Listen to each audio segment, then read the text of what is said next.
From 1 Kings chapter 11 through the end of the Old Testament, we have the story of the corruption of the kingly line of David and of the priests and the Levites. And therefore, where are all the people? They're corrupt. They're doing whatever they want to, and they don't know the truth. What's the truth? The truth that had been revealed in the scriptures.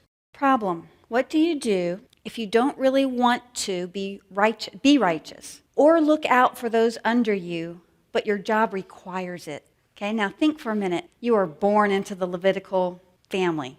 You are born into David's kingly line. So you have this job that requires you to be righteous. What do? You put it on. God had something to say to the pretenders. The prophets come and speak to the sheep. But do you know who the prophets are really addressing? They're addressing the shepherds. And this is what God says to them in Isaiah. This people draw near to me with their words, and they honor me with their lip service, but they remove their hearts far from me. And their reverence of me consists of traditions learned by rote. In other words, they were reverent to God when they would show up to do their religious duties. But it wasn't a righteousness, and it wasn't coming from a righteous heart.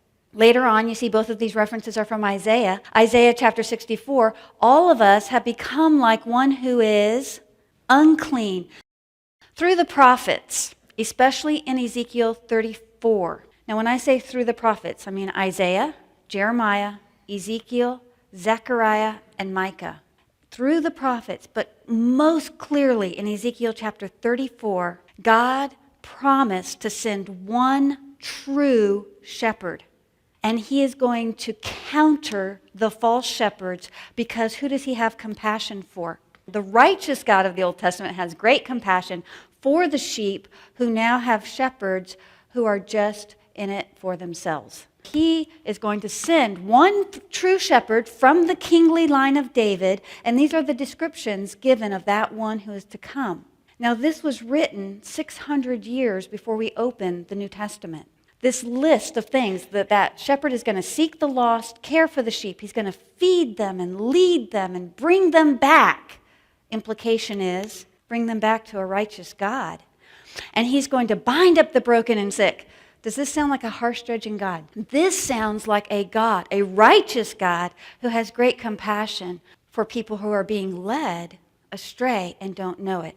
So when we come to the end of the Old Testament, we're just going to define who the main characters are. A lot of history changes, but the main characters don't change. And the main characters are those with a position of God-given authority. That was the kingly line of David and the Levites and the priests, who cared for the people's needs, led them to worship God, and obeyed his ways. But the false shepherds were those who were with positions of authority.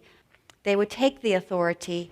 They didn't care for people's needs, but what they could get. They didn't want to be under God's authority, and they taught, this was key, they taught their own ideas and then claimed that they were from God. These people over here, the false shepherds, again, they put on a good show. They were the leaders. These were the inside characteristics of what motivated them that God saw. Now, the true sheep, those who claim to be God's people, in other words, they were descendants from Abraham, who submitted to his appointed authority, worshiped him, and obeyed his righteous ways. And then the lost sheep were those who claimed to be God's people. In other words, they were descendants of Abraham too, and they were under a false shepherd and followed their ideas. Key point, they don't know. The people that were following the leaders, the religious leaders, really felt like what they were following, that was true. They don't know, and they're left on their own because their leaders are really in it for themselves. So those are the main characters when we open up to Matthew chapter 1. After Rome took control of Palestine in 63 until the destruction of the Second Temple in 70 AD, so about 130 years, there were people claiming to be Messiah. Do you understand the confusion people had? This person is saying, I'm from God, and I'm here to lead us, and I'm from God, and there's a lot of confusion. All of a sudden, when this person who grew up in Nazareth, named Jesus, or Joshua would have been his Hebrew name, Yeshua, he appears. What does he look like? One of a lot. How in the world are we going to know if this is the true person, the one that was promised from the Old Testament. Rome is in charge. Herod, who is an Edomite Jew, had been appointed as the king of the Jews by Rome, and the high priest at that time in history, when we open up the New Testament, was also appointed by Rome as a political position. It had very little to do with the religious life going on. The religiously devout lay leaders held control in the synagogues, and they were known as the Pharisees. Now, just a word of caution, we normally think of the Pharisees as, oh, those hypocrites, they're awful. But they didn't look hypocritical. What did they look like?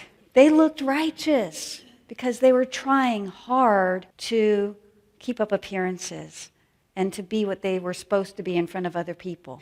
How would the people be able to identify the true shepherd from David, the one that was promised in Ezekiel chapter 34?